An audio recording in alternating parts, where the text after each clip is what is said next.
+2 അക്കൗണ്ടൻസിയിൽ analysis of financial statements നിങ്ങളുടെ തിങ്കളാഴ്ച നടക്കാൻ പോകുന്ന എക്സാമിനേഷനിൽ 40 മാർക്ക് 40 മാർക്കും AFSുമായി റിലേറ്റ് ചെയ്തുള്ള ക്വസ്റ്റ്യൻസ് ആയിരിക്കും. മിക്ക കുട്ടികൾക്കും സാർ AFS പാർട്ട്ണർഷിപ്പിനേക്കാൾ പഠിക്കാൻ കുറച്ച് ബുദ്ധിമുട്ടാണെന്ന് പല ആൾക്കാരും പറയാറുണ്ട്. സോ നിങ്ങൾക്ക് ഈസി ആയിട്ട് നാളത്തെ മൺഡേ തിങ്കളാഴ്ച നടക്കാൻ പോകുന്ന +2 അക്കൗണ്ടൻസി ഫൈനൽ എക്സാമിനേഷനിൽ AFSുമായി റിലേറ്റ് ചെയ്ത് ചോദിക്കാവുന്ന മോസ്റ്റ് ഇമ്പോർട്ടന്റ് ക്വസ്റ്റ്യൻസ് ആണ് ഇന്നത്തെ ഈ ഒരു വീഡിയോയിൽ ഡിസ്കസ് ചെയ്യുന്നത്. നിങ്ങൾ വീഡിയോ കുറച്ച് ലെങ്തി ഉണ്ടാകും, കാര്യം നമ്മൾ എല്ലാ 6 ചാപ്റ്റേഴ്സിലെയും ഇമ്പോർട്ടന്റ് ക്വസ്റ്റ്യൻസ് ഡിസ്കസ് ചെയ്യുന്നുണ്ട്. പിന്നെ നിങ്ങളുടെ ഒരു എക്സാമിനേഷൻ പാറ്റേണിൽ നല്ല ഡിഫറൻസ് വന്നതുകൊണ്ട് തന്നെ മോസ്റ്റ്ലി തിയറിറ്റിക്കൽ ക്വസ്റ്റ്യൻസ് ആയിരിക്കും എന്ത് ചെയ്യാൻ ചോദിക്കാം. കഴിഞ്ഞ എക്സാമിനേഷനിൽ ഏകദേശം 70% ക്വസ്റ്റ്യൻസും തിയറി മാത്രം അറിയായിരുന്നുവെങ്കിൽ 40-70% മാർക്ക് നമുക്ക് സ്കോർ ചെയ്യാൻ പറ്റുമായിരുന്നു. സോ അത്രയും ഈസി ആയിട്ട് എന്ത് ചെയ്യാൻ പറ്റും, നമുക്ക് മാർക്ക് സ്കോർ ചെയ്യാം. പിന്നെ ചില കുട്ടികൾ സാറേ ഞാൻ AFS ഒന്നും കേട്ടിട്ട് പോലുമില്ല, ഞാൻ ഇതുവരെ AFS കണ്ടിട്ട് പോലുമില്ല. എടാ നിങ്ങൾക്ക് AFS പഠിക്കാനില്ല. നിങ്ങളുടെ എക്സാമിനേഷൻ 60 മാർക്സ് ആണെങ്കിൽ നിങ്ങൾ കമ്പ്യൂട്ടറൈസ്ഡ് അക്കൗണ്ടിങ് CAS ആയിരിക്കും പഠിക്കുന്നുണ്ടാവുക. പ്രാക്ടിക്കൽ ഉണ്ടെങ്കിൽ നിങ്ങൾക്ക് AFSന്റെ പാട്ടുണ്ടാവില്ല. പ്രാക്ടിക്കൽ എക്സാം ഒന്നും ഇല്ലാത്ത ആൾക്കാരുണ്ടല്ലോ, അഥവാ final examination 80 mark return exam എഴുതുന്ന പിള്ളേരുണ്ടല്ലോ, അവർക്ക് മാത്രമാണ് AFS ഉള്ളത്. നിങ്ങൾ മാത്രം വീഡിയോ കണ്ടാൽ മതി. എല്ലാത്ത ആൾക്കാരും എന്ത് ചെയ്യുക, നിങ്ങളത് കണ്ട് സാറേ ഇതൊന്നും ഞാൻ പഠിച്ചിട്ടില്ല, ഞങ്ങൾക്ക് അറിയില്ല, ഞങ്ങൾ എന്ത് ചെയ്യും, ആ ഒരു ടെൻഷൻ വേണ്ട. സോ നമുക്ക് AFSന്റെ പോർഷനിലേക്ക് കടക്കാം. ഫസ്റ്റത്തെ ചാപ്റ്റർ ആണ് അക്കൗണ്ടിങ് ഫോർ ഷെയർ ക്യാപിറ്റൽ. നിങ്ങളുടെ ഏറ്റവും ലെങ്തിയസ്റ്റ് ആയിട്ടുള്ളതും essay ക്വസ്റ്റൻ ഒക്കെ ഈ ഒരു ചാപ്റ്ററുമായി റിലേറ്റ് ചെയ്തിട്ടാണ് ചെയ്യുന്നത് വരുന്നത്. ഏറ്റവും ഈസി ആയിട്ട് മാക്സിമം മാർക്കും സ്കോർ ചെയ്യാൻ പറ്റിയ ഈ ഒരു ചാപ്റ്ററുമായി റിലേറ്റ് ചെയ്തിട്ടാണ്. കാരണം നിങ്ങളുടെ essay ക്വസ്റ്റൻ ഉണ്ടല്ലോ 6 മാർക്ക്, ഈ 6 മാർക്കിലെ 4 മാർക്കിന്റെ പോർഷനും ഒരേപോലെ ആയിരിക്കും. അവസാനത്തെ 2 മാർക്ക് ഉണ്ടല്ലോ, അത് മാത്രമേ അങ്ങോട്ടും ഇങ്ങോട്ടും ഡിഫറൻസ് ഉണ്ടാവുള്ളൂ. ചില കുട്ടികൾക്ക് അത് വലുപ്പം പഠിക്കാൻ പറ്റിയ കൊള്ളുന്നില്ല. കഴിഞ്ഞ മോഡൽ എക്സാമിൽ ഈ ഒരു essay ക്വസ്റ്റൻ ഉണ്ടല്ലോ 6 മാർക്ക്, അത് 4+2 ആയിരുന്നു. അഥവാ 4 മാർക്ക് അക്കൗണ്ടിംഗ് ഫോർ ഷെയർ ക്യാപിറ്റലും 2 മാർക്ക് പ്രിപ്പറേഷൻ ഓഫ് ഫിനാൻഷ്യൽ സ്റ്റേറ്റ്മെന്റ്സും ആയിരുന്നു. സോ ഏത് രീതിയിൽ വന്നാലും നമുക്ക് ഈസി ആയിട്ട് എന്ത് ചെയ്യാം, സ്കോർ ചെയ്യാം. കാണിച്ചു തരാം ഓരോരോ questions. What are the 4 uses of share premium account? നമ്മളൊരു ഷെയർ ഇഷ്യൂ ചെയ്യുമ്പോൾ പ്രീമിയത്തിനാണ് ഇഷ്യൂ ചെയ്യുന്നത്. ഇപ്പൊ നമ്മുടെ കയ്യിൽ 1000 ഷെയർസ് ഉണ്ട്. ഒരു ഷെയർ 100 രൂപ വെച്ചിട്ട് നമ്മൾ കൊടുക്കുന്നതായിരിക്കും. അതാ 100 രൂപ തന്നാൽ ഈ കമ്പനിയുടെ ഒരു ഷെയർ നമ്മൾ തരാം. പക്ഷെ പറഞ്ഞു 100 രൂപന്റെ ഷെയർ തരണമെങ്കിൽ നിങ്ങൾ എന്ത് ചെയ്യണം, 110 രൂപ തരണം. സോ ഒരു ഷെയറിന് അതിന്റെ വാല്യൂവിനേക്കാൾ കൂടുതൽ അതിന്റെ നോമിനൽ വാല്യൂ അല്ലെങ്കിൽ പാർ വാല്യൂ ആണ് 100. പാർ വാല്യൂ നോമിനൽ വാല്യൂ അതിനേക്കാൾ കൂടുതൽ തരുന്നുണ്ടെങ്കിൽ 110 രൂപ തരണം എന്നുണ്ടെങ്കിൽ ആ 10 രൂപക്ക് എന്ത് പറയും, നമ്മൾ പ്രീമിയം എന്ന് പറയും. ആ പ്രീമിയം ആയിട്ട് തുക കിട്ടിയാൽ അത് എന്തിനൊക്കെ ഉപയോഗിക്കാൻ പറ്റും? അതിന് റെസ്ട്രിക്ഷൻസ് എന്താ, ഒന്നെങ്കിൽ ഫുള്ളി പെയ്ഡ് ബോണസ് ഷെയർ കൊടുക്കാനോ, അല്ലെങ്കിൽ റൈറ്റ് ഓഫ് പ്രിലിമിനറി എക്സ്പെൻസ്, നമുക്ക് ഒരു പ്രിലിമിനറി എക്സ്പെൻസ് ആ എക്സ്പെൻസ് റൈറ്റ് ഓഫ് ചെയ്യാൻ വേണ്ടി യൂസ് ചെയ്യാൻ പറ്റും. അതുപോലെ സെക്യൂരിറ്റീസ് അഥവാ ഡിബെഞ്ചറിനോ ഷെയറിനോ എന്തെങ്കിലും കമ്മീഷനോ എക്സ്പെൻസോ കാര്യങ്ങളോ ഒക്കെ ആണെങ്കിൽ ഡിസ്കൗണ്ട് ഒക്കെ ആണെങ്കിൽ എന്ത് ചെയ്യാം, ആ എക്സ്പെൻസ് മീറ്റ് ചെയ്യാൻ നമുക്ക് ഇത് യൂസ് ചെയ്യാൻ പറ്റും.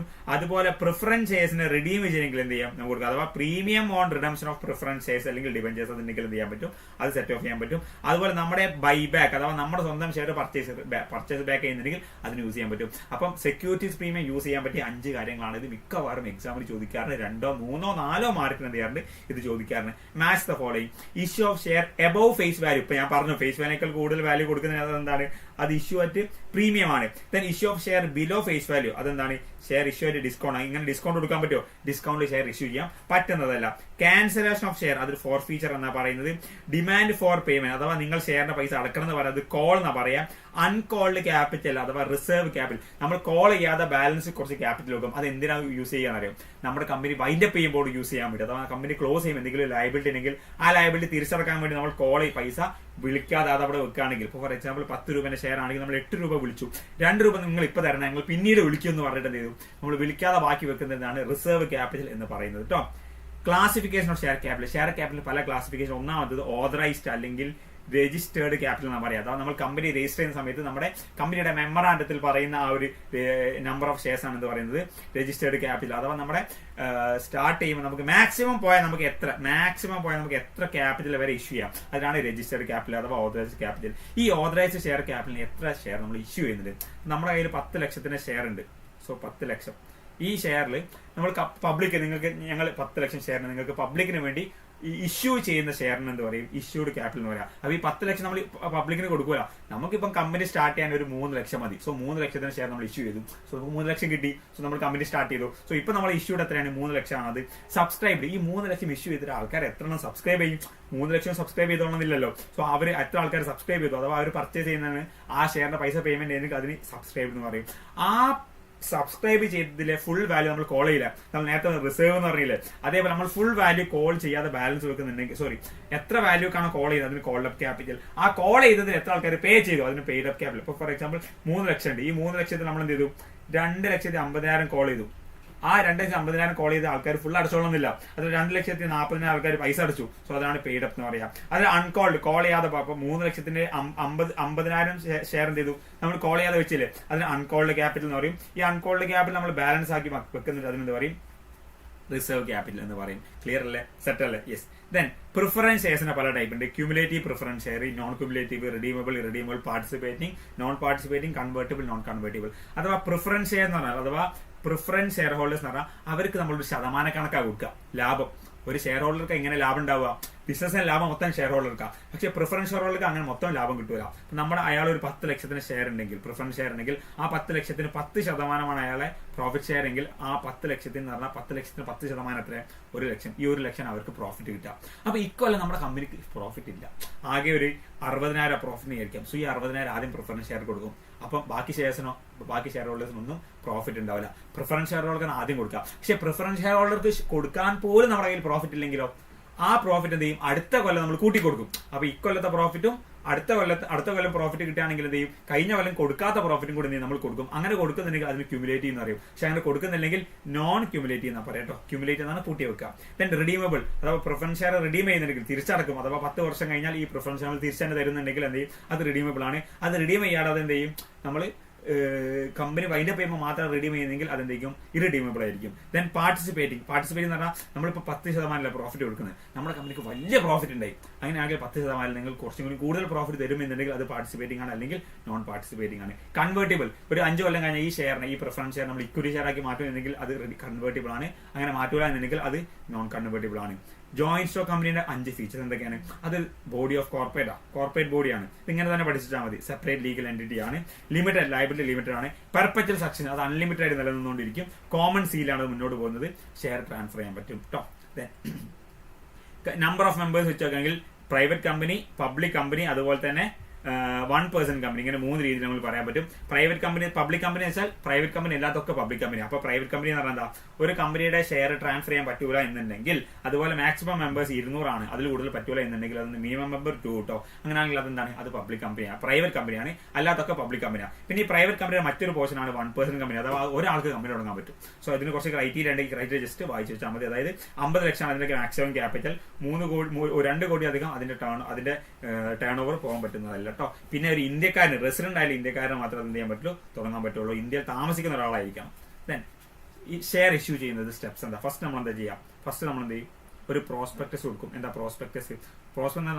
നമ്മളൊരു കമ്പനി ഉണ്ട്, ഈ കമ്പനിയുടെ ഡീറ്റെയിൽസ് ഇന്നതാണ്, നമ്മൾ പബ്ലിക്കിന് ഷെയർ തരാൻ ഉദ്ദേശിക്കുന്നുണ്ടെന്ന് നമ്മൾ എന്ത് ചെയ്യും, ഒരു എന്താ പറയാ, നമ്മളിപ്പം ഒരു മൊബൈൽ ഉണ്ടെങ്കിൽ ആ മൊബൈലിന്റെ ഒരു ഡിസ്ക്രിപ്ഷൻ കാര്യങ്ങളാവില്ല, ആ ഡിസ്ക്രിപ്ഷൻ ആണ് പ്രോസ്പെക്ടസ്. ആ പ്രോസ്പെക്ടസ് കണ്ട ആൾക്കാർ എന്ത് ചെയ്യും, ഷെയറിന് അപ്ലൈ ചെയ്യും. അങ്ങനെ അപ്ലൈ ചെയ്യുന്ന ആൾക്കാർ നമ്മൾ എന്ത് ചെയ്യും, ചിലപ്പം നമ്മൾ 1000 ഷെയർസ് ആണ് പബ്ലിക്കിന് കൊടുത്തത്. അപ്പൊ 1500 ആൾക്കാർ അപ്ലൈ ചെയ്തു. അപ്പൊ 1500 ആൾക്ക് കൊടുക്കാൻ പറ്റില്ല, ആകെ 1000 ഷെയർസ് അല്ലേ ഉള്ളത്. സോ നമ്മൾ എന്ത് വെച്ചാൽ ആൾക്കാർ റിജക്ട് ചെയ്യും. എന്നിട്ട് എന്ത് ചെയ്യും, അതിന് അലോട്ട്മെന്റ് ചെയ്യും. ആ അലോട്ട്മെന്റ് ചെയ്യുമ്പോൾ പിന്നെ അവർ ആ ഷെയർ ഹോൾഡറായി, അവർക്ക് ഷെയർ അലോട്ട് ചെയ്ത് കഴിഞ്ഞാൽ അവർ ഷെയർ ഹോൾഡറായി. പിന്നെ അലോട്ട്മെന്റ് പൈസ വാങ്ങുക, പിന്നെ കോഴ്സും കാര്യങ്ങളും എന്ത് ചെയ്യും, അവർക്ക് ഷെയർ സർട്ടിഫിക്കറ്റ് കൊടുക്കുന്നു. അതോടുകൂടി എന്തായി, നമ്മൾ ഷെയറിന്റെ ഇഷ്യൂ ചെയ്യുന്ന സ്റ്റെപ്സ് കംപ്ലീറ്റ് ചെയ്യും. Calls in advance. ഇപ്പൊ നമ്മൾ എന്ത് ചെയ്തു, ഒരാൾ ഷെയറിന്റെ പൈസ തരാണ്ട് നമ്മൾ കോൾ ചെയ്തു ഷെയറിന്റെ പൈസ തരാൻ വേണ്ടിയിട്ട്. അപ്പൊ അയാൾ ഇപ്പൊ 100 രൂപ തരേണ്ടത്, അയാൾ പറഞ്ഞു ഇപ്പൊ അല്ലേ ഞാൻ അടുത്ത സ്റ്റെപ്പിന് ഞാൻ പൈസ തരണ്ടേ, സോ അതിൽ 150 രൂപ തരുന്നു. അപ്പൊ എക്സ്ട്രാ അവർ തരുന്നേക്കാൾ കൂടുതൽ പൈസ തരുന്നുണ്ടെങ്കിൽ അതെന്താ പറയും, കോൾസ് ഇൻ അഡ്വാൻസ് എന്ന് പറയും. ഇപ്പൊ ഫോർ എക്സാമ്പിൾ 100 രൂപേന്റെ ഒരു ഷെയർ ആണ് വിചാരിക്കാം. നമ്മൾ ആദ്യം ഒരു 50 രൂപ വാങ്ങും,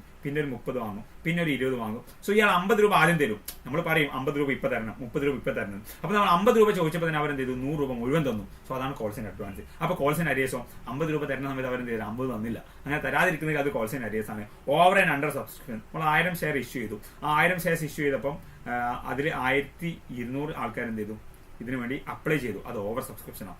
1000 ഷെയർ ഇഷ്യൂ ചെയ്തു, 900 ആൾക്കാർ മാത്രമേ സബ്സ്ക്രൈബ് ചെയ്യുന്നതെങ്കിൽ എന്തെങ്കിലും അത് അണ്ടർ സബ്സ്ക്രിപ്ഷൻ ആണ് കേട്ടോ. ഇനി മറ്റൊരു കാര്യം എന്താ വെച്ചാൽ മിനിമം സബ്സ്ക്രിപ്ഷൻ ഉണ്ട്. അഥവാ നമ്മൾ 1000 ഷെയർ ഇഷ്യൂ ചെയ്താൽ അതിന്റെ 90% ആൾക്കാർ അത് സബ്സ്ക്രൈബ് ചെയ്തിരിക്കണം, എന്നാലേ മിനിമം സബ്സ്ക്രിപ്ഷൻ ആവുള്ളൂ. 90 താഴെ, അഥവാ 80% ആയിരിക്കാം. 1000 ഷെയർ ആൾക്കാർ 800 ഷെയർ ഹോൾഡേഴ്സ് മാത്രമേ ഷെയറിന് സബ്സ്ക്രൈബ് ചെയ്തിട്ടുള്ളൂ എങ്കിൽ എന്തായിരിക്കും, ആ ഷെയർസിന് പിന്നെ ഫർദർ അത് ആപ്ലിക്കേഷൻ കഴിഞ്ഞ് അലോട്ട്മെന്റിലേക്ക് പോകാൻ പറ്റില്ല. ആ ഷെയറിന്റെ പൈസ നമ്മൾ എന്ത് ചെയ്യണം, തിരിച്ചു കൊടുത്തിരിക്കണം കേട്ടോ. ദെൻ രശ്മി മിൽസ് ലിമിറ്റഡ് എന്ത് ചെയ്തു, 20,000 ഷെയർസിന് അപ്ലിക്കേഷൻ കൊടുത്തു. ഒരു ഷെയറിന് 8 രൂപ വീതമാണ് കേട്ടോ. അപ്ലിക്കേഷന് 4, അലോട്ട്മെന്റിൽ 3, ഫസ്റ്റ് കോളിൽ 1.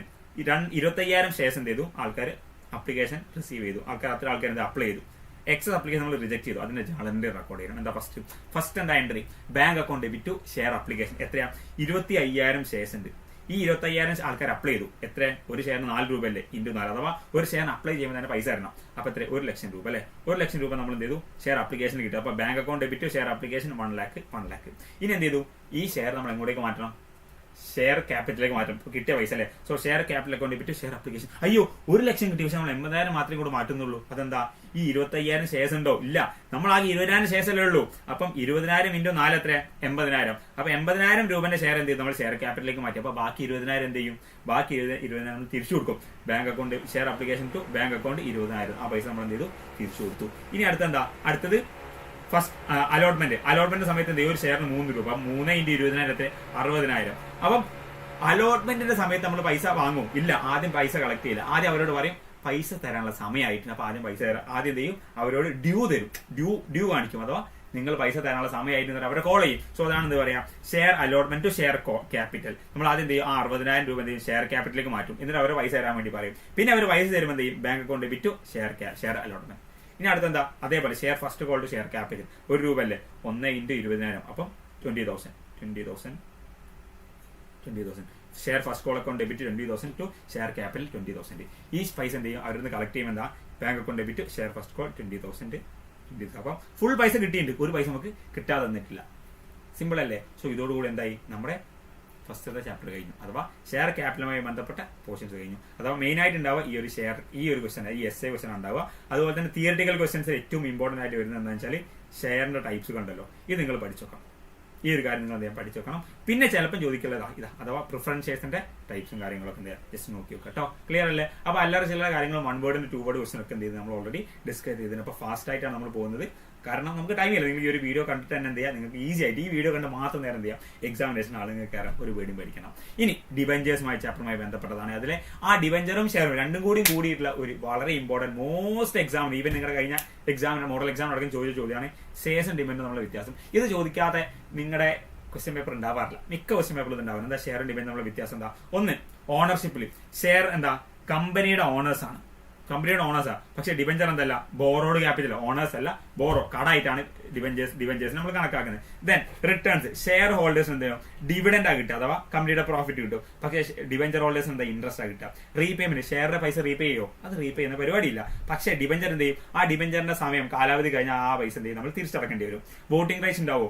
ഷെയർ ഹോൾഡേഴ്സിന് വോട്ടിംഗ് റൈറ്റ്സ് ഉണ്ടാവും, പക്ഷേ ഡിബഞ്ചർ ഹോൾഡേഴ്സിന് ഉണ്ടാവില്ല, വോട്ടിംഗ് റൈറ്റ്സ് ഉണ്ടാവില്ല. കൺവേർട്ട് ചെയ്യാൻ പറ്റുമോ? ഷെയർ മറ്റേ ഡിബഞ്ചർ ആക്കി കൺവേർട്ട് ചെയ്യാൻ പറ്റില്ല, പക്ഷേ ഡിബഞ്ചറിനെ വേണേ ഷെയർ ആക്കി എന്ത് ചെയ്യാൻ പറ്റും? കൺവേർട്ട് ചെയ്യാൻ പറ്റും. സെക്യൂരിറ്റി ഉണ്ടാവും? ഷെയറിന് യാതൊരു സെക്യൂരിറ്റി ഉണ്ടാവില്ല. നമ്മൾ അടച്ച പൈസ നഷ്ടപ്പെട്ടു പോയാൽ അത് പോയത് തന്നെ. പക്ഷേ ഡിബഞ്ചർ ജനറലി സെക്യൂർ ആകും. സെക്യൂർ അല്ലാതെ secure debenture, non secure debenture ഉണ്ട് കേട്ടോ, അൺസെക്യൂർ ഡിബഞ്ചർ ഉണ്ട്. പക്ഷെ ജനറലി ഷെയർ എന്താ ചെയ്യുന്നത്? സെക്യൂർ ചെയ്യാറുണ്ട് കേട്ടോ. ദെൻ കോൾസ് ഇൻ അരിയേഴ്സ് ഉണ്ട്. കോൾസ് ഇൻ അരിയേഴ്സ് എന്ന് പറഞ്ഞാൽ നമ്മൾ 100 രൂപ അടക്കണം, ആ 100 രൂപ വരെ അടച്ചിട്ടില്ല. അങ്ങനെ അടച്ചിട്ടില്ലെങ്കിൽ അതിന് കോൾസ് ഇൻ അരിയേഴ്സ് പറയും. ഈ കോൾസ് ഇൻ അരിയേഴ്സിന് ഇൻട്രസ്റ്റ് ചാർജ് ചെയ്യാൻ പറ്റും. യെസ്, 10% വരെ എന്ത് ചെയ്യാൻ പറ്റും? നമുക്ക് ഇൻട്രസ്റ്റ് ചാർജ് ചെയ്യാൻ പറ്റും കേട്ടോ. ദെൻ ഡിബഞ്ചർ ഹോൾഡേഴ്സ് എന്താണ്? നമ്മുടെ കമ്പനിയുടെ ക്രെഡിറ്റേഴ്സ്, അഥവാ ഡിബഞ്ചർ ക്യാപിറ്റൽ ക്രെഡിറ്റേഴ്സ് ആണ് കേട്ടോ. ദെൻ എന്താണ്? Debenture which are repayable on the expiry of a specified period. ഒരു സ്പെസിഫിക് പീരീഡ് നമ്മൾ എന്തെങ്കിലും തിരിച്ചടക്കണം എന്നുണ്ടെങ്കിൽ അതിന്റെ റിഡീമബിൾ ഡിബഞ്ചർ ആണ് പറയുന്നത്.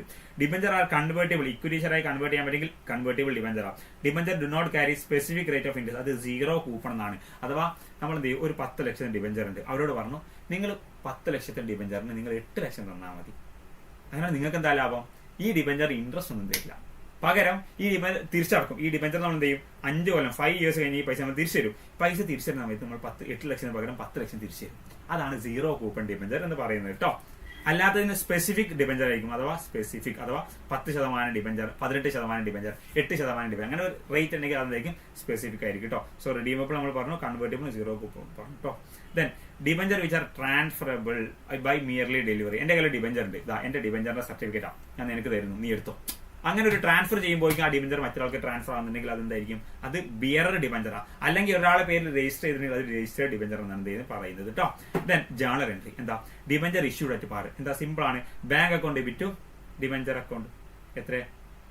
100 ഷെയർസ്, 100 ഡിബഞ്ചർ അല്ല 5000 ഡിബഞ്ചർ, 100 രൂപ. അപ്പൊ 5000 100 എത്ര? 5 ലക്ഷം. Bank account debit to debenture account. ഇനി 5000 ഡിബഞ്ചർ 100 രൂപ ഒന്നിന്, 10% പ്രീമിയത്തിനാണ് റെഡീമബിൾ ആയിട്ട് പറയാം. അപ്പൊ എന്താ എൻട്രി വരിക? ഒരാള് 110 രൂപ ഒരു ഷെയറിന് തരണം, ഒരു ഡിബഞ്ചർ തരണം. അപ്പൊ 110 × 5000 വരിക 5,50,000 രൂപ കിട്ടണം. So bank account debit 5,50,000 to debenture account 5 ലക്ഷം ടു സെക്യൂരിറ്റി പ്രീമിയം. ആ ഡിബഞ്ചറിൽ സെക്യൂരിറ്റി പ്രീമിയം കിട്ടിയിട്ടുണ്ട് 50,000 സെക്യൂരിറ്റി പ്രീമിയത്തിലേക്ക് പോയിട്ടോ. ഇനി ഈ ഒരു ക്വസ്റ്റൻ ആണ് മോസ്റ്റ് പ്രോബബ്ലി പ്രോബ്ലം ബേസ് ചെയ്തിട്ട് ഡിബഞ്ചറിന് ചോദിക്കാം. ABC limited purchase machinery for 4,40,000 4,40,000 എന്ത് ചെയ്തു? ഒരു മെഷീനറി പർച്ചേസ് ചെയ്തു. ഈ പർച്ചേസ് കൺസിഡറേഷൻ നമ്മൾ ഡിബഞ്ചർ ആക്കിയാണ് കൊടുക്കുന്നത്. എത്ര? 4,000 ഡിബഞ്ചർ വരാം. ചിലപ്പം ക്വസ്റ്റൻ 4,000 തരില്ല. 4,000 തരില്ല. ഒരു ഡിബഞ്ചർ 400 രൂപ തരും. 100 രൂപന്റെ ഡിബഞ്ചർ ആട്ടോ. അത് പ്രീമിയം അഥവാ 10% പ്രീമിയത്തിനാണ് നമ്മൾ തരുന്നത്. അപ്പൊ നോക്കണം, 100 രൂപന്റെ ഡിബഞ്ചർ, അതിന് 10% പ്രീമിയം ഇട്ടാൽ എത്ര? 100 രൂപന്റെ ഡിബഞ്ചറിന് 110 രൂപ അല്ലെ? 10% 10 രൂപ. അപ്പൊ 100 + 10 110 രൂപ തരണം അല്ലെ? അങ്ങനെയാണെങ്കിൽ നോക്ക്, 4,40,000 രൂപന്റെ അസറ്റ് അല്ലെ? ഈ അസറ്റ് 110 രൂപ കൊണ്ട് ഡിവൈഡ് ചെയ്ത് എത്ര കിട്ടും? 4,000. കണ്ടോ? 4,000. ഈ 4,000 നമ്മൾ കാൽക്കുലേറ്റ് ചെയ്ത് കിട്ടണം. അല്ലാണ്ട് ഇവിടെ ജനറലി തരില്ല. ക്വസ്റ്റ്യൻ ചിലപ്പോൾ ഈസി ആണെങ്കിൽ ചിലപ്പോൾ തരും, ചിലപ്പോൾ തരലുണ്ടാവില്ല. അപ്പൊ നമ്മൾ ഈ നമ്പർ നമ്മൾ കണ്ടെത്തുക. അതെങ്ങനെ കണ്ടെത്താം? Total value of asset 4,40,000 by അത് എത്ര രൂപക്കാണ് ഇഷ്യൂ ചെയ്യുന്നത്. അഥവാ അതിന്റെ ഡിബഞ്ചറിന്റെ വാല്യൂ 100, പക്ഷെ ഡിബഞ്ചർ എത്ര രൂപക്ക് കൊടുക്കുന്നത്? 110 രൂപക്ക്. ഡിബഞ്ചർ പ്രീമിയം അടക്കം 110 രൂപക്ക്. അപ്പൊ ബൈ 4,40,000 ബൈ 110 രൂപ ഈക്വൽ ടു 4,000 ഡിബഞ്ചേഴ്സ് കൊടുക്കുന്നത്. അപ്പൊ അങ്ങനെ ആകുമ്പോൾ എന്താ എൻട്രി വരിക? ഫസ്റ്റ് അസറ്റ് പർച്ചേസ് ചെയ്യുമ്പോൾ അസറ്റ് അക്കൗണ്ട് ഡെബിറ്റ്. അസറ്റ് എന്താ അസറ്റാ? മെഷീനറി അല്ലേ? So machinery account debit to XYZ limited. എന്താണ്? Machinery account debit to XYZ limited. എത്ര? 4,40,000. ഇനി അടുത്ത എൻട്രി എന്താണ്? XYZ limited account debit 4,40,000 to debentures account to securities premium reserve. എത്ര? ആ 100 ഒരു ഡിബഞ്ചർ 100 രൂപ അല്ലേ? 100 × എത്ര ഡിബഞ്ചർ കൊടുക്കും? 4,000 ഡിബഞ്ചർ അല്ലേ? സോ 4,000 എത്രയാ? 4 ലക്ഷം. സോ ടു ഡിബഞ്ചറിൽ 4 ലക്ഷം. 10 രൂപ എന്താണ് നമ്മൾ എന്ത് കൊടുക്കുന്നുണ്ട്? 10 രൂപ പ്രീമിയം ഉണ്ട്. അപ്പൊ 4,000 × 10 40,000. സോ 4 ലക്ഷത്തിൽ 4 ലക്ഷം എന്ത് ചെയ്യും? ഡിബഞ്ചർ ആയിട്ടും 40,000 എന്തായിട്ടും നമ്മൾ പ്രീമിയം ആയിട്ട് എന്ത് ചെയ്യും? അവിടുന്ന് കളക്ട് ചെയ്യും. ക്ലിയർ അല്ലേ? അപ്പൊ 4,40,000 അസറ്റിന് 4 ലക്ഷം ഡിബഞ്ചറും ബാക്കി 40,000 പ്രീമിയം ആയിട്ടാണ് പോകുന്നത്. ക്ലിയർ അല്ലേ? ബാലൻസ് ഷീറ്റിൽ ബിൽസ് പേബിൾ. അപ്പൊ നമ്മൾ എന്ത് ചെയ്തു? പുതിയ ചാപ്റ്റർ അഥവാ financial preparation of financial statement. Bills payable എവിടെയാണ് കാണിക്കുക? ബിൽസ് പേബിൾ എന്താ മക്കളെ? അതൊരു കറണ്ട് ലയബിലിറ്റി ആണ് കേട്ടോ. കറണ്ട് ലയബിലിറ്റി ആയിട്ട് കൺസിഡർ ചെയ്യുന്നത്. Then write any 2 items that will appear under the share holders fund. Share holder fund എന്തൊക്കെ ഉണ്ടാവുക? ഷെയർ ഹോൾഡർ ഫണ്ടിൽ 3 items ഉണ്ടാവുക. ജനറലി 3 items എന്തൊക്കെ? ഒന്ന് ഷെയർ ക്യാപിറ്റൽ, റിസർവ്സ് ആൻഡ് സർപ്ലസും മണി റിസീവ്ഡ് അഗെയിൻസ്റ്റ് ഗ്യാരണ്ടി. അപ്പൊ ഇത് രണ്ടും മാർക്കുമല്ലോ, ഷെയർ ക്യാപിറ്റലും റിസർവ്സ് ആൻഡ് സർപ്ലസ് കേട്ടോ. ഒരു കമ്പനിക്ക് 10,000 ഇക്വിറ്റി ഷെയർസ് ഉണ്ട്. ഒന്നിന് 10 രൂപ. 9,000 ഇക്വിറ്റി ഷെയർസ് ആൾക്കാർക്ക് ഓഫർ ചെയ്തു. കമ്പനി എന്ത് ചെയ്തു? 8,500 ഷെയർസ് റിസീവ് ചെയ്തിട്ടുള്ളൂ. Show the amount in authorised capital and subscribe capital balance sheet. ഇത് ബാലൻസ് ഷീറ്റ് എങ്ങനെ ഉണ്ടാവുക? ബാലൻസ് ഷീറ്റും നോട്ട്സ് ടു അക്കൗണ്ട്സും കാണിക്കണം. സോ ബാലൻസ് ഷീറ്റിൽ എങ്ങനെയല്ല ഉണ്ടാവുക? ബാലൻസ് ഷീറ്റിൽ എങ്ങനെ? ഡയറക്റ്റ് ആയിട്ട് ഇങ്ങനെ, അഥവാ ഓതറൈസ്ഡ് ക്യാപിറ്റൽ ഇത്ര, issued and subscribed capital 85,000, authorised capital എത്ര? 10 ലക്ഷം. ഇങ്ങനെയാണ് ബാലൻസ് ഷീറ്റിൽ ഉണ്ടാവുക. അഥവാ ബാലൻസ് ഷീറ്റിൽ അഥവാ ഈ സബ്സ്ക്രൈബ്ഡ് ക്യാപിറ്റൽ മാത്രമേ ഉണ്ടാവുള്ളൂ. പക്ഷേ നോട്ട്സ് ടു അക്കൗണ്ട്, ബാലൻസ് ഷീറ്റിന്റെ നോട്ട്സിൽ എങ്ങനെ ഉണ്ടാവുക? ആദ്യം ഓതറൈസ്ഡ് ക്യാപിറ്റൽ 10,000 ഷെയർസ്, ഒന്നിന് 10 രൂപ വീതം 1 ലക്ഷം രൂപ. കണ്ടോ? ഇത് ഇതേപോലെ 10,000 × 10 അങ്ങനെ തന്നെ കാണിക്കണം. ഇനി ഈ ഓതറൈസ്ഡ് ക്യാപിറ്റൽ എത്ര ആൾക്കാർക്ക് കൊടുത്തത്? ഇഷ്യൂ ചെയ്ത് വെറും 9,000 ഉള്ളൂ. അപ്പൊ 9,000 × 10 90,000. അതിൽ സബ്സ്ക്രൈബ് എത്ര? Subscribe capital 8,500 × 10 85,000. സോ 85,000 ഇതാണ് നോട്ട്. അഥവാ ഈ 85,000 ആണ് ബാലൻസ് ഷീറ്റിൽ ഉണ്ടാവുക. ഈ 85,000 ആണ് എന്ത് ചെയ്യുക? നമ്മൾ ഇഷ്യൂഡ് ആൻഡ് സബ്സ്ക്രൈബ് എന്ന് പറഞ്ഞിട്ട് എന്ത് ചെയ്യും? നമ്മൾ ബാലൻസ് ഷീറ്റിൽ കാണിക്കും. ക്ലിയർ അല്ലേ? ഡീലല്ലേ? യെസ്. ഇനി find the odd one. Fixed asset, tangible asset, intangible asset, long term boring. ഇത് 3 എന്താ?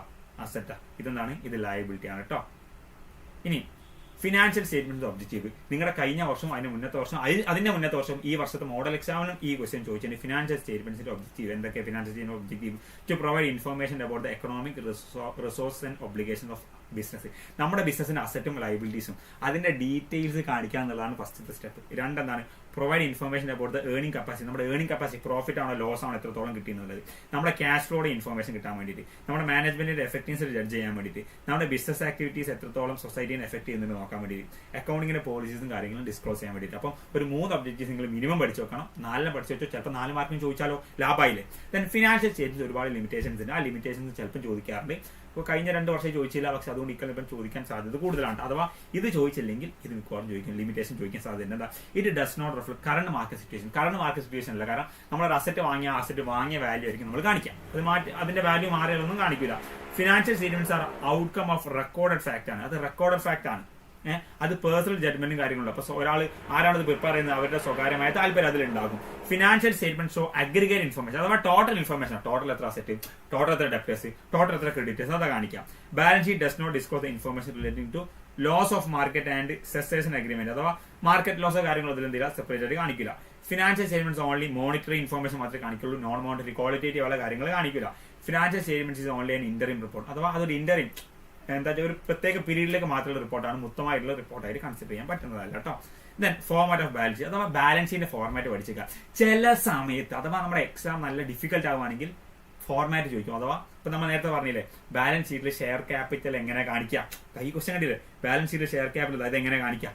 അതേപോലെ എന്ത് ചെയ്യും, നമ്മൾ കുറച്ച് ഐറ്റം തരും, എന്നിട്ട് ഈ ബാലൻസ് ഷീറ്റോ അല്ലെങ്കിൽ profit and loss account prepare ചെയ്യാൻ വേണ്ടി തരും. ക്ലിയർ അല്ലേ? എന്നിട്ട് ഈ ഐറ്റംസ് ഒക്കെ നോക്കി വെക്കുക. ഇപ്പൊ ഫോർ എക്സാമ്പിൾ റവന്യൂ ഫ്രം ഓപ്പറേഷൻസിന്റെ അണ്ടറിൽ എന്തൊക്കെയാണ് വരുന്നത്, റവന്യൂ ഫ്രം ഓപ്പറേഷൻ അല്ല, എക്സ്പെൻസിന് അണ്ടറിൽ എന്തൊക്കെ വരിക, cost of material consumed, purchase of stock in trade, changes in working inventory, ഇതൊക്കെ രീതിയിൽ വരും. സോ അങ്ങനെ ചോദിക്കും. ഇനി അതേപോലെ റിസർവ്സ് ആൻഡ് സർപ്ലസ് അണ്ടറിൽ എന്തൊക്കെ വരിക, capital reserve, capital redemption reserve, security premium, ഇതൊക്കെ രീതിയിൽ അണ്ടറിൽ വരും. അപ്പൊ ഈ ഐറ്റംസ് കണ്ടല്ലോ. ഇപ്പൊ ഷെയർ ഹോൾഡർ ഫണ്ടിന് അണ്ടറിൽ എന്തൊക്കെയാണ് വരുന്നത്, ദെൻ നോൺ കറന്റ് ലയബിലിറ്റീസ് എന്തൊക്കെയാണ് വരുന്നത്. സോ അങ്ങനത്തെ ജസ്റ്റ് നോട്ട് ചെയ്ത് നോക്കുക. അതൊക്കെ ചിലപ്പോൾ ചോദിക്കും, അഥവാ എക്സാം ഡിഫിക്കൽട്ട് ആവുകയാണെങ്കിൽ കേട്ടോ. ഇതോടുകൂടി നമ്മുടെ 3ാമത്തെ ചാപ്റ്റർ എന്ത് ചെയ്തു, കഴിഞ്ഞു.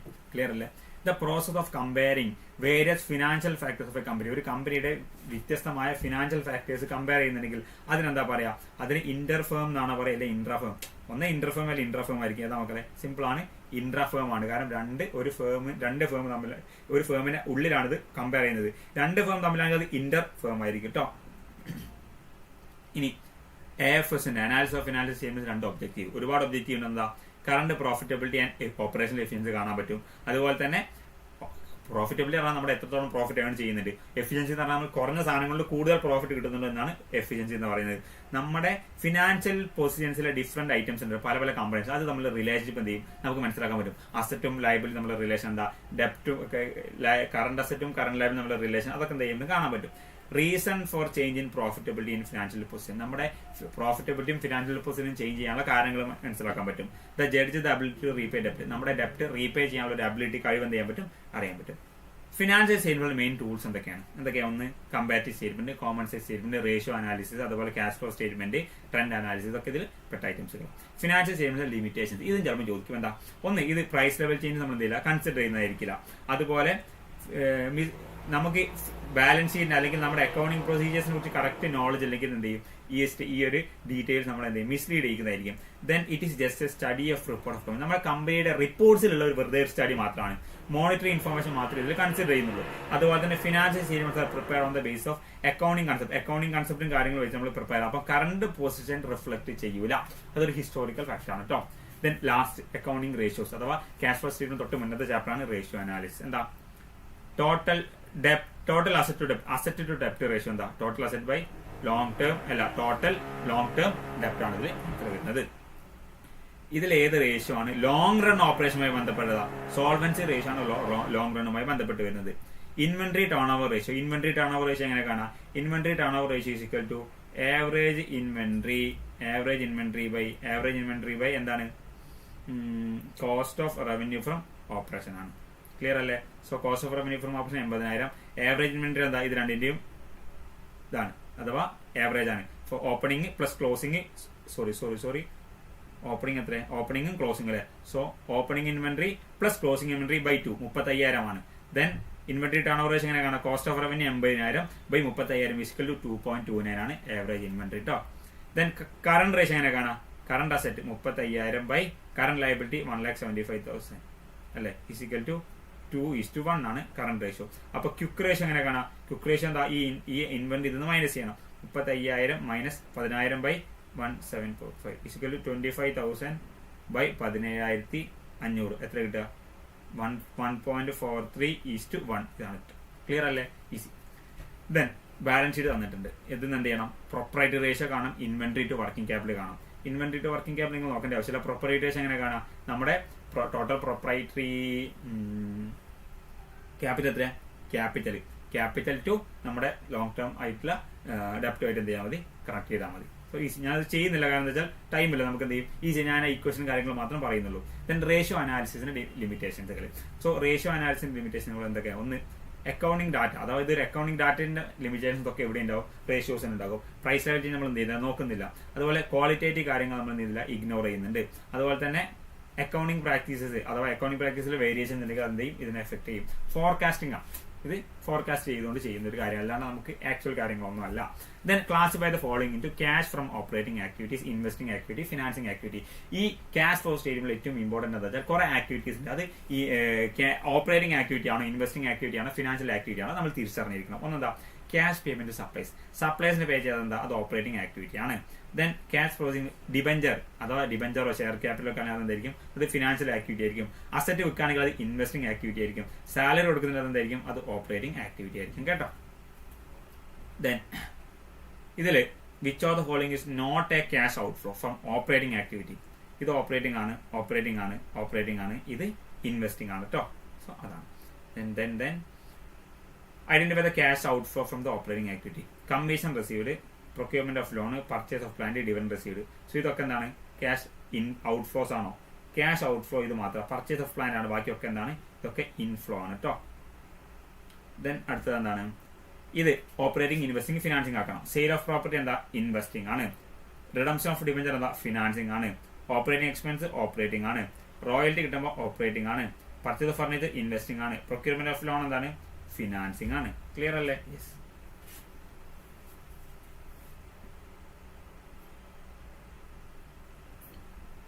ഇനി ഇത് ചിലപ്പോൾ നിങ്ങളുടെ എക്സാം ഡിഫിക്കൽട്ട് ആവണേ ഇങ്ങനത്തെ ഒരു ക്വസ്റ്റ്യൻ ചോദിക്കും. അഥവാ from the following information calculate the cash flow statement. Cash flow statement calculate ചെയ്യണം. നമ്മുടെ കയ്യിൽ 2022 ജാനുവരി 3 ലക്ഷം രൂപ ലോൺ ഉണ്ട്.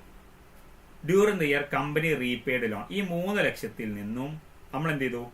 1,50,000 റീപേ ചെയ്തു. അപ്പൊ മൈനസ് 1,50,000. അപ്പൊ ബാക്കി എത്ര ഉണ്ടാവും? 3 ലക്ഷത്തിന് 1 ലക്ഷം അടച്ചാൽ ബാക്കി 1,50,000 ബാലൻസ് ഉണ്ടാകും. പക്ഷേ ഈ വർഷം അവസാനിക്കുമ്പോൾ നമ്മുടെ കയ്യിൽ 3.5 ലക്ഷം എന്തുണ്ട്? ലോണിന്റെ ബാലൻസ് ഉണ്ട്. 3.5 ലക്ഷം ലോണിന്റെ ബാലൻസ്. അങ്ങനെയാണെങ്കിൽ അതിനർത്ഥം എന്താ? ശരിക്കും 1.5 ലക്ഷം വേണ്ടത്, പക്ഷെ 3.5 ലക്ഷം ഉണ്ടെങ്കിൽ നമ്മൾ അഡീഷണലി 2 ലക്ഷം ലോൺ എന്ത് ചെയ്തിട്ടുണ്ട്? അടച്ചിട്ടുണ്ട്. പുതിയതായിട്ട് 2 ലക്ഷം ലോൺ എടുത്തിട്ടുണ്ട്.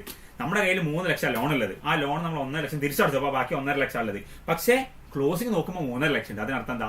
ഈ 1.5 ലക്ഷത്തിന് എക്സ്ട്രാ 2 ലക്ഷം കൂടി നമ്മൾ ലോൺ എടുത്തതുകൊണ്ടാണ് നമുക്കിപ്പം 3,50,000 ലോണിന്റെ ബാലൻസ് ഉള്ളത് അല്ലേ? സോ അങ്ങനെയാണെങ്കിൽ ഡ്യൂറിംഗ് ദ ഇയർ ആ വർഷം നമ്മുടെ cash flow from financing activity എത്ര? Proceed from long term borrowing. Long term loan 2 ലക്ഷം ഉണ്ട് കിട്ടിയ അല്ലെ? ക്യാഷ് ഇൻഫ്ലോ ഉണ്ട്.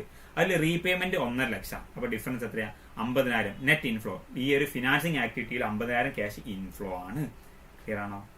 സെറ്റ് അല്ലേ? അപ്പൊ ഈ 2 ലക്ഷം നമ്മൾ കണ്ടെത്തിയിരിക്കണം. അത് നമ്മൾ ആ ക്വസ്റ്റ്യൻ തരില്ല, അത് നമ്മൾ കണ്ടെത്താം. ക്ലിയർ അല്ലേ? ചിലപ്പോൾ ക്വസ്റ്റ്യൻ തരുവാണെങ്കിൽ വളരെ ഈസിയാണ്. പക്ഷെ ഇങ്ങനെ തരുമ്പോഴാണ് നമുക്ക് കുറച്ചുകൂടി ഈസി ചെയ്യാനായിട്ട് ഉണ്ടാകുന്നത്. ക്ലിയർ അല്ലേ? അപ്പൊ ഈ വർക്കിംഗ് ക്യാപിറ്റലായിട്ട് നമ്മൾ ചെയ്യണം എന്താണ്? ഇങ്ങനെയാ cash opening balance, repayment, closing balance. Difference എത്ര? ഇത് രണ്ടും ആഡ് ചെയ്തത് മൈനസ് ചെയ്യുമ്പോൾ എത്ര കിട്ടും? 2 ലക്ഷം കിട്ടും. സോ ഇങ്ങനെ ചെയ്താൽ മതി. എങ്ങനെയാ? ഓപ്പണിംഗ് ലോൺ മൈനസ് അല്ല closing loan minus repayment of loan minus opening loan.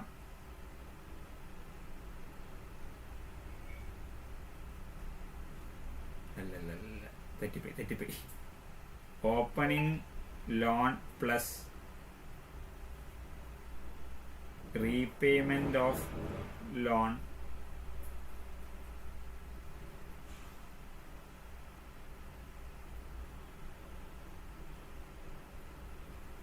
closing loan plus repayment of loan minus opening loan is equal to loan received. ഇതാണ് ശരിക്കും ഇതിന്റെ ഇക്വേഷൻ. ക്ലിയർ അല്ലേ? സെറ്റ് അല്ലേ?